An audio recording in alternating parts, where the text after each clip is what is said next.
तो भाई लोग कैसे हो आप लोग। तो स्वैलो स्टार के नेक्स्ट नोवेल के एपिसोड नंबर 302 में आपका स्वागत है। तो चलिए शुरू करते हैं, लेकिन इससे पहले अगर आपने मेरे चैनल को सब्सक्राइब नहीं किया तो सब्सक्राइब करके बेल आइकन दबाना ना भूलें।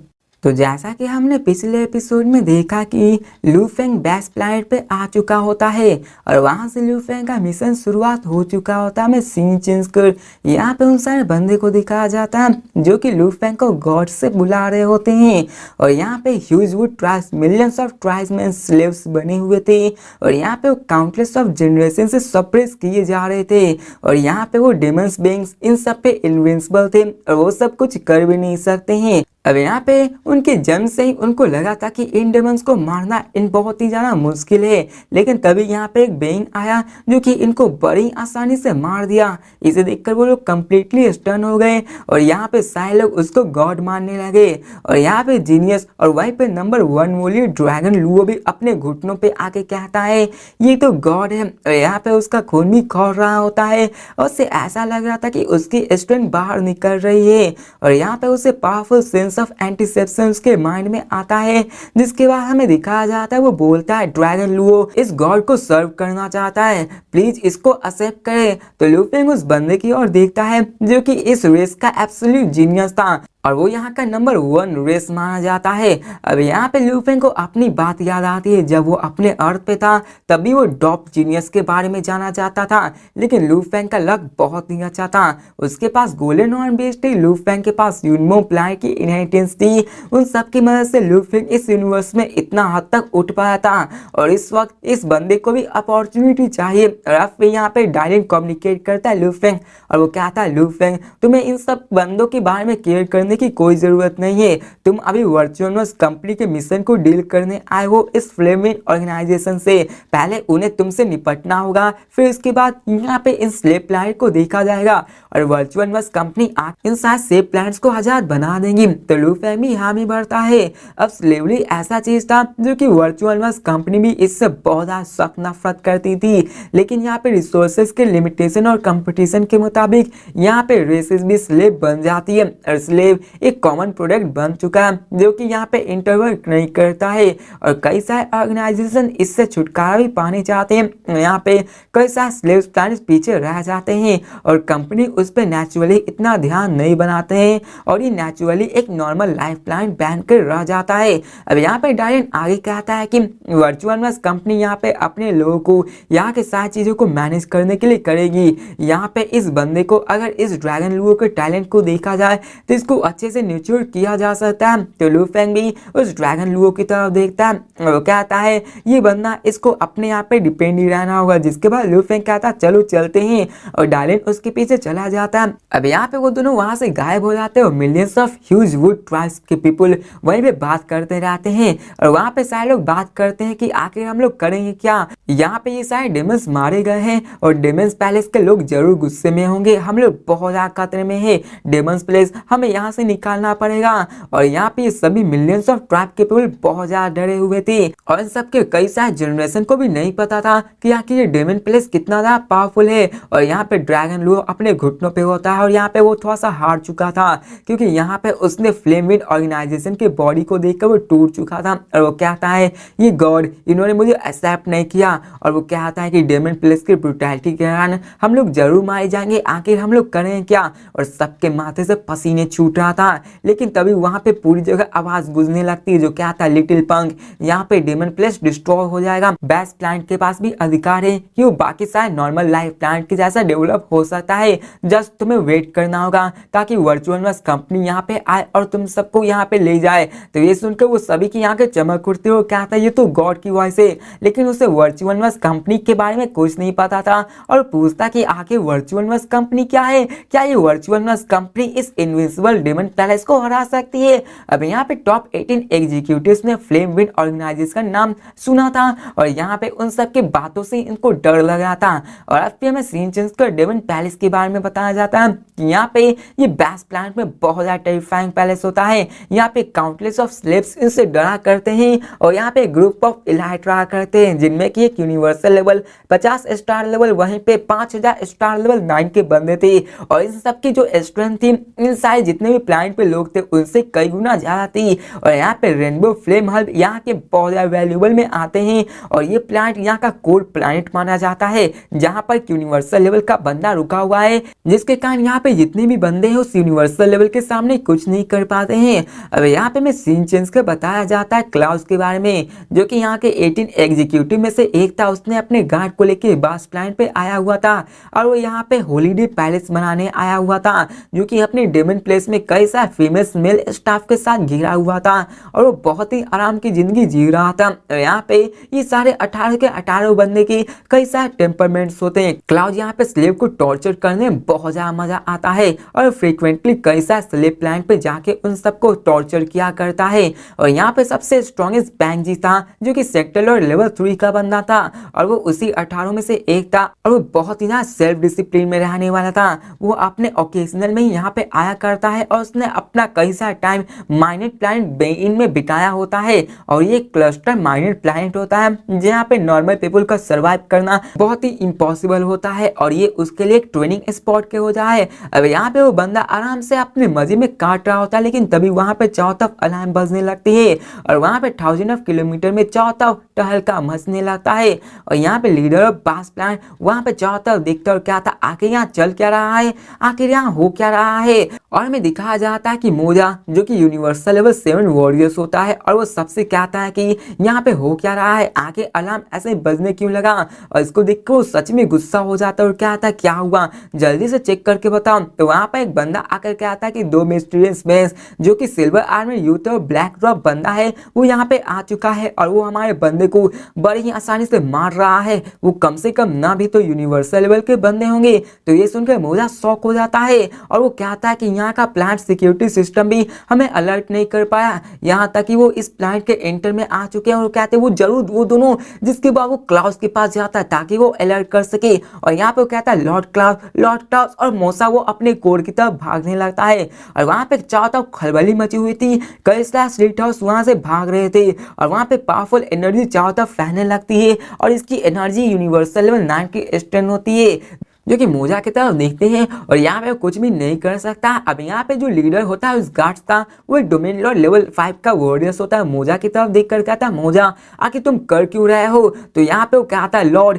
यहाँ पे 2 मिस्ट्रीज बंदे सडनली आ चुके हैं इस बास प्लांट पे, यहाँ का सिक्योरिटी सिस्टम भी उनको डिटेक्ट नहीं कर पाई, यहाँ तक कि हमारी एक टीम वहाँ पे डिस्ट्रॉय हो चुकी है। तो यहाँ पे वाइस कैप्टन कहता है कि यहाँ पे केवलोंग स्टारफील्ड में ऐसा कोई भी नहीं जो कि हमारे फेमिल ऑर्गेनाइजेशन से मिसअप कर सके, जल्दी जाओ यहाँ पे क्वांटम कंप्यूटर से लॉर्ड को इसके बारे में इन्फॉर्म करो और तुम्हें ध्यान रखना चाहिए कि उन्हें डिस्टर्ब मत करो। तो मोजा वहाँ पे रिस्पेक्टफुली बो करता है, जिसके बाद हमें बताया जाता है कि इस ऑर्गेनाइजेशन में बहुत ही सख्त कानून है। यहाँ पे 18 एग्जीक्यूटिव्स की पावर बहुत ज्यादा है और यहाँ पे एक के पास तो सेक्टर लॉर्ड की स्ट्रेंथ है, यहाँ तक कि वो टॉप 10 ज्यूलिंग स्टार फील्ड में नहीं आते, लेकिन उनकी रैंक टॉप 50 में जरूर आती है, जो कि सुपरफिशियल स्ट्रेंथ को दर्शाती है। और उनके पास अपनी ऑर्गेनाइजेशन है और वो अपने स्लेव मार्केट पे ही रिलाई करते हैं और इनके पास कई सारे डार्क मैटर्स भी है अपने बैकग्राउंड को हाइड करने के लिए। अब देखा जाए तो इनकी बैकग्राउंड उतनी भी सिंपल नहीं है, लेकिन यहाँ पे कैप्टन ने कहा कि यहाँ पे उसके पास कोई भी पावर नहीं कि फ्लेमिड ऑर्गेनाइजेशन के साथ मिसअप कर सके,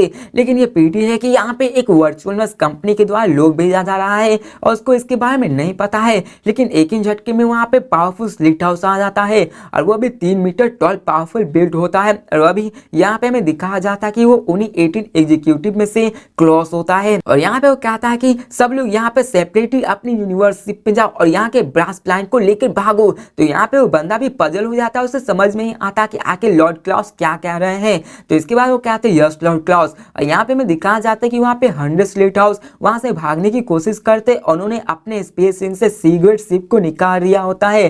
क्लाउस ने भी अपने सिमिलर शिप को निकाल के वहां से भागने की कोशिश करता है, लेकिन वहां पे कोल्ड वॉइस साउंड होता है और सबको बोलता है कि तुम लोग सोच रहे हो यहाँ से भागने की। जिसके बाद हमें दिखाया जाता है कि वहाँ पे काउंटलेस ग्लेयरिंग गोल्ड लाइट चारों तरफ चमकने लगती है और ये सारे गोल्ड गोल्ड लाइट्स वहाँ पे लिटिल गोल्डन प्लेट्स बन जाती है और एक काउंटलेस ब्लेड्स पूरे की पूरे स्काई में फैल के उन सारे सीक्रेट्स पे इंस्टेंटली तोड़ देती है और चारों तरफ यहाँ पे उन सारे टूटे हुए बिखरे हुए मेटल्स की बारिश होने लगती है और सभी 100 शिप वहाँ पे क्रैश होके उस डेमन पैलेस पे आ चुकी होती है। अब यहाँ पे हमें सारे बंदे को दिखाया जाता है, क्लाउस उन सारे गार्ड टीम को, जो कि इस सीन को देख के बहुत ज्यादा डर जाते हैं। जिसके बाद वो आसमान में देखते हैं और वहाँ पे डार्क नाइट में हमें दिखाया जाता है कि वो क्लाउस और उसके गार्ड्स वहाँ पे 2 बंदों को देख पा रहे थे और यहाँ पे तभी क्लाउस डरते हुए अपने घुटनों पे आ जाता है और कहता है ग्रीटिंग अनडाइंग। अब यहाँ पे लॉर्ड क्लाउस की बातों को ही सुनकर जितने भी गार्ड्स होते हैं वो शॉक हो जाते हैं और सभी लोग डर में हो जाते हैं और सब लोग अपने घुटनों पे आ जाते हैं और सब लोग कहते हैं ग्रीटिंग अनडाइंग। और यहाँ पे सभी की आवाज वहाँ पे चारों तरफ गूंज पड़ती है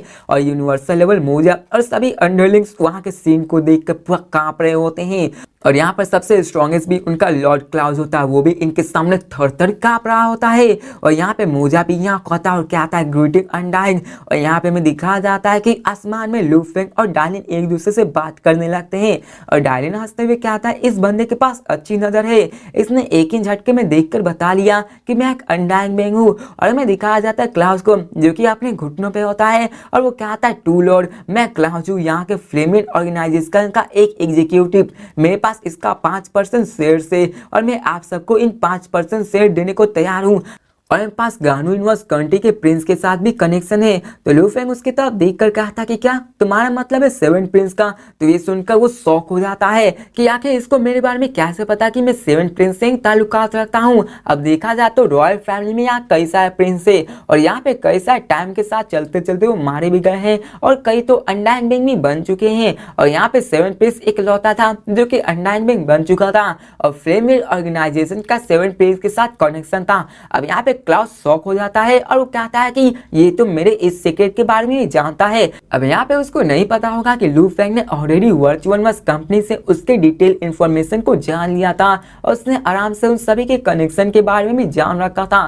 लेकिन देखा जाए पूरे के पूरे गानू यूनिवर्स कंट्री में तो यहाँ पे गानू डिपार्टमेंट के 4 टाइकून हेड होने के नाते यहाँ पे वो गानू यूनिवर्स कंट्री लीडर के बारे में भी जानता है और यहाँ पे गानू यूनिवर्स कंट्री लीडर भी लू फेंग के साथ पंगा नहीं ले सकते हैं। अब यहाँ पे क्लास रिस्पेक्टफुली बोक करता है और वो कहता है कि क्या मैं जान सकता हूँ कि आप दोनों बेस्ट प्लान पे क्यों आए हैं? अगर यहाँ पे कुछ है तो मैं आपको अपना असिस्टेंट प्रोवाइड कर सकता हूँ। तो लू फेंग कहता है कि मैं तुम्हें यहाँ पे जज करने आया हूँ। तो ये सुनकर क्लाउस के एक्सप्रेशन सडनली चेंज हो जाते हैं और वो कहता है कि आप दोनों लॉर्ड, आप दोनों जरूर मजाक कर रहे होंगे, मैंने कभी भी ऐसा कुछ नहीं किया कि आपको मुझे मारने की जरूरत होगी। अब यहाँ पे सारे के सारे गार्ड्स भी शॉक हो जाते हैं। अब यहाँ पे क्लाउस को देखा जाए तो यहाँ पे सबसे ज्यादा स्ट्रॉन्ग था और इस पूरे के पूरे जियोलॉन्ग स्टार फील्ड में सबसे ज्यादा हाईएस्ट पोजीशन को रखता है। और मैं सीन चेंज का उस डेमन प्लेस के ऊपर का सीन दिखाया जाता है जहाँ पे लू फेंग कोल्ली क्या था 3 डोमेन लॉर्ड्स के बंदे, 101 यूनिवर्सल लेवल के, 49 स्टार लेवल्स के और 5000 स्टार ट्रेवल्स के बंदे हो और ये सभी फ्लेम वॉर्ड ऑर्गेनाइजेशन के बंदे हो। अब यहाँ के ऑर्गेनाइजेशन जो बेस्ट प्लान पे था यह उनके स्ट्रेंथ थी। हमें दिखाया जाता है वहाँ पे चारों तरफ टकरार होने लगती है और लू फेंग अपनी फॉर्मलेस स्पिरिट एनर्जी से 49 स्टार लेवल के मेंबर्स के माइंड में जाकर उसके सोल को सर्च करने लगता है और लू फेंग ने ऑलरेडी एक स्टार लेवल सोल्जर को मार दिया था ह्यूज उस ट्राइब में और वहाँ पे 50 सोल्जर्स थे जो कि बेस्ट प्लान पे रह रहे थे और लू फेंग उनके सोल को सर्च करने के बाद वो समझ जाता कि 49 स्टार लेवल यहाँ पे अंडरलिंग के सिचुएशन में है और यहाँ वो मोजा लीडर के बारे में भी जान चुका था।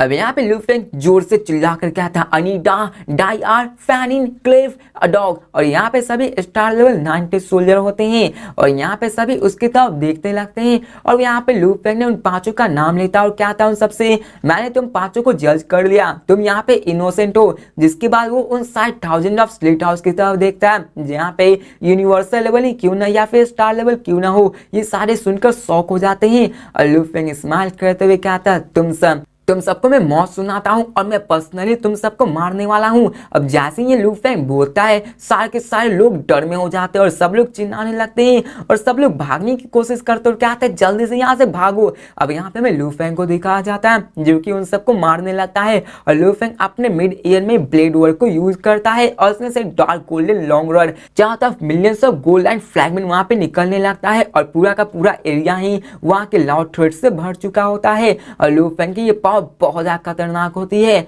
यहाँ पे अभी 5 इनोसेंट पार्टी को लू फेंग ने लू फेंग के ब्लेड एनर्जी से हटा दिया था और डायलिन भी खड़ा था। अब यहाँ पे लू फेंग ने पूरे के पूरे एरिया को कंट्रोल कर लिया था और यहाँ पे क्लाउड पूरे डर में भागते हुए क्या रहा था, लॉर्ड, दोनों लॉर्ड मुझे माफ कर दे। लेकिन लू फेंग तो यहाँ रुकने वाला नहीं था। लू फेंग अपने बुबू क्लाउड के यहाँ पे टेक्निक को यूज करता है जो कि 3000 स्पेस टेक्निक होता है और लू फेंग के ब्लेड वर्क के अंदर यहाँ पे जितने भी होते हैं वो सभी मार ही जाते हैं और उसकी क्लॉ की पावर इतनी ज्यादा होती है कि जो भी सामने आता है उसे चीरता हुआ आगे बढ़ जाता है। और यहाँ पे लू फेंग बहुत ही ज्यादा पागलों की तरह उन सबको मारने लगता है। चारों तरफ खून ही खून होते हैं, चारों तरफ ब्रोकन आर्म्स हर तरफ फैले हुए थे और लू फेंग अभी उन सबको अपने एनर्जी बर्स्ट से मारने लगता है। और यहाँ पे लू फेंग ने कई सारे अटैक को एक साथ ही यूज किया होता है और यहाँ पे मैं क्लॉज को दिखाया जाता जो कि लू फेंग को देख रहा होता, क्या था ये तो मैडमैन है, ये तो सच में मैडमैन है, ये ब्लड ट्रस्टी मैडमैन है। और वो इस सीन को देखकर पूरी तरह सदमे में चला जाता और पूरी तरह डर जाता है। यहाँ पे भागना तो चाहता है लेकिन वो लू फेंग के ब्लेड वर्क के प्रेशर से भाग नहीं पा रहा था। और यहाँ पे मैं दिखाया जाता कि 5 ही मिनट में लू फेंग ने यहाँ पे 5 ही मिनट में लू फेंग ने यहाँ पे हजारों की संख्या में सबको मार दिया होता है। लू फेंग ने हर एक सेकंड 10 लोगों को मारना शुरू किया था और लू फेंग ने तो अपने 100 क्राउड से लेकर सबको मार दिया होता और चारों तरफ सन्नाटा होता है और इन सारे थाउजेंड्स ऑफ ब्लेड वर्क के अंदर मारे जा चुके थे। सिर्फ एक ही बंदा बचा था, वो कोई और नहीं क्लॉस होता है। और यहाँ पे दिखाया जाता है कि लू फेंग उसके सामने आ जाता है और क्लॉस वहाँ पे डर में खड़ा होता है, जिसके बाद वो लू फेंग को देख लेता है कि ये बंदा बहुत ज्यादा पावरफुल है। अब यहाँ पे मैं दिखाया जाता है लू फेंग को जो कहता है कितना ही मजेदार है, यहाँ पे मास्कर करना तो ये बहुत ज्यादा एडिक्टिव होता जा रहा है। और मैं दिखाया जाता है लू फेंग के इंटरनल वर्ल्ड में जहाँ पे गोल्डन और बीस्ट भी जुड़ का हाउल करता है और यहाँ पे लू फेंग का यही नेचर जो कि गोल्डन और बीस्ट से मिला होता है ना, इसी कारण लू फेंग को इन सबको मारने में बहुत ज्यादा मजा आ रहा था। और लू फेंग का फंडामेंटल ही बन चुका था ब्लड ट्रस्टी और लू फेंग के हर एक बोन्स पे ब्लड ट्रस्टी भरा हुआ था। अब यहाँ पे मैं क्लॉज को दिखाया जाता है जो कहता है कि आप वर्चुअल वर्स कंपनी के मेंबर है और आपके सामने मैं तो चींटी के समान हूँ, अगर आप मुझे मारेंगे तो ये वर्दी नहीं लगेगा। अब यहाँ पे क्लॉज और बाकी सारे गार्ड्स ने अपने वर्चुअल वर्स नेटवर्क में जाके वहां से भागने की कोशिश की थी, लेकिन जैसे वहां पे कनेक्ट करने गए वो देखकर शॉक हो गया और उन्हें रियलाइज हुआ कि वो यहाँ पे वर्चुअल वर्स नेटवर्क में कनेक्ट नहीं कर पा रहे हैं। और यहाँ पे एक बंदे को अपने वर्चुअल वर्स कंपनी में कनेक्ट होने से मना करना ये सिर्फ वर्चुअल वर्स कंपनी ही कर सकता है। और इसे क्लॉज ने इसको गेस कर लिया था कि ये लू फेंग ये जरूर वर्चुअल वर्स कंपनी से आया हुआ है। अब यहाँ पे लू फेंग उसकी तरफ देखता और कहता है कि तुमने पहले ही गेस कर लिया कि मैं वर्चुअल वर्स कंपनी से हूँ। तो क्लॉज कहता है लॉर्ड प्लीज मेरी जिंदगी को माफ कर दीजिए, मैंने कुछ नहीं किया है। तो लू फेंग कहता है कुछ नहीं किया हो तो चलो अब तुम मरो। और यहाँ पे लू फेंग को दिखाया जाता जो कि अपने राइट हैंड को वहां पे बहुत ही फियर्सली मूव करता है और यहाँ पे वो क्लॉज जाके उससे टकराता है और क्लॉज तो उससे लड़ने की कोशिश तो करता है और वो अपने जेनेटिक एनर्जी से उसको डिफेंड करने की कोशिश करता है, लेकिन लू फेंग अपने स्पेस और गोल लॉ को उस पर ट्रोल कर चुका था और एक ही झटके में देखा जाता है कि क्लॉज के सर को चीरता हुआ वहां पे टकरार होता है और यहाँ पे क्लॉज बहुत ही बुरी तरीके से हार मारा जा चुका था और उसकी ब्लेड एनर्जी भी वहीं पे उसके लाइफ कोर के साथ डिस्ट्रॉय हो जाती है। और यहाँ पे ये फर्स्ट मिशन कंप्लीट हो जाता है। लू फेंग अपने उसी वॉस्ट ब्लेड वर्क के सामने खड़ा होता है और वहां पे उन सारे के सारे मौत को देख रहा होता है और क्या आता है ये ब्लड जो कि गोल्डन और बीस्ट में वो मेरे सोल पे भी इफेक्ट डाल रहा है, मेरी बोन्स में भी एंटर कर रही है। जिसके बाद लू फेंग अपने ब्लेड वर्क को वहां से हटाता है, वहां पे फिर वो डायलिन के पास आ जाता है और डायलिन भी लू फेंग की तरफ देखकर कहता है कि आप लगता है इससे बहुत ज्यादा एंजॉय कर रहे हैं। मुझे लगता है कि आप पे जो ब्लड थर्स्टी का नेम है वो मेरे टीचर ब्लड थर्स्टी एम्प्रेस से भी ज्यादा सूट करता है। तो ये सुनकर लू फेंग हंसने लगता है। अब यहाँ पे जो डायलिन का थर्ड सीनियर था उनका नाम ब्लड थर्स्टी एम्प्रेस था।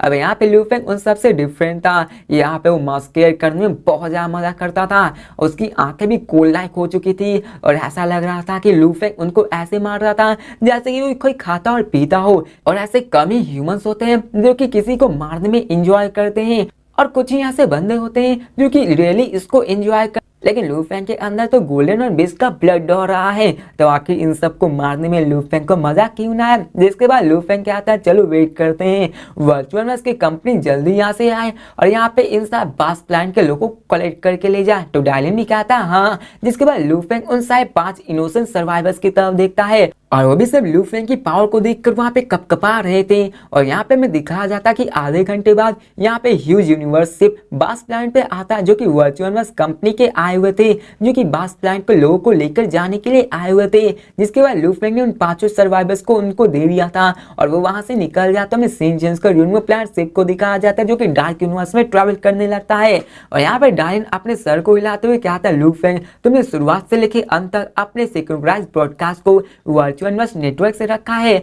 मैंने कभी भी एक्सेप्ट नहीं किया था कि तुम अपने ब्लेड एनर्जी को यूज करोगे और उन सबको पर्सनली एक एक करके मारोगे। क्या तुम्हें ये अच्छा लग रहा है? तो लू फेंग अपने सर को हिलाते हुए कहता है कि पर्सनली उन सबको मारना मुझे बहुत ही अच्छा महसूस कर रहा है। चलो देखते हैं कि आगे क्या होता है, और मैं जानता हूँ कि कौन सच है कौन झूठ है, इसलिए मैं उन सबको मारता हूँ। तो डायलन भी स्माइल करते हुए कहते हैं, इसी कारण तो ग्रैंड मास्टर भी आपको फेवर्स किए करते हैं, आपके इसी नेचर के कारण। तो भाई लोग, इसी के साथ ये वीडियो भी खत्म होती है। तो मिलते हैं नेक्स्ट वीडियो में, देखते हैं कि आगे लू फेंग का मिशन कैसे होने वाला है और लू फेंग का कत्लेआम मचाने का सिलसिला ऐसे ही जारी होने वाला है। और यहाँ पे लू फेंग का तो भी पंगा सेक्टर और लेवल 3 के बंदे से होने वाला है, जिसके पास एक ट्रम्प कार्ड होता है जो कि बहुत ज्यादा पावरफुल होता है और लू फेंग को इसमें बहुत ही परेशानी आने वाली है। तो मिलते हैं नेक्स्ट वीडियो में, तब तक के लिए बाय।